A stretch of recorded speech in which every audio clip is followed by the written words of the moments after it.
अस्सलामुअलैकुम वरहमतुल्लाह। दोस्तों, आज हमने सोचा है कि इन बच्चों को कुछ गिफ्ट दिया जाए, कुछ तोहफा दिया जाए।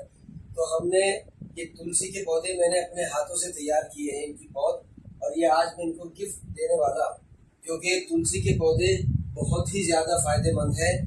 ये ताकत का खजाना है। अगर हम इनके पत्तों की चाय बना करके पिए और चटनी में इनके पत्तों को हम इस्तेमाल करें, जैसे कि अदरक, लहसुन, पुदीना, अनार दाना, और कम से कम 11 पत्ते उस चटनी में हम इस तुलसी का इस्तेमाल करें, तो ये हमारे बदन के लिए बहुत ही ज़्यादा फायदेमंद चीज़ है। दोस्तों, तुलसी वो चीज़ है जिसको अरबी में रेहान कहते हैं। इसका जिक्र कुरान में भी है, और ये हमारे बदन के लिए तिब्बी एतबार से बहुत ज़्यादा फायदेमंद है, हिकमत के एतबार से। तो हमको चाहिए कि हम जब चाय बनाएं तो चाय में इसके साथ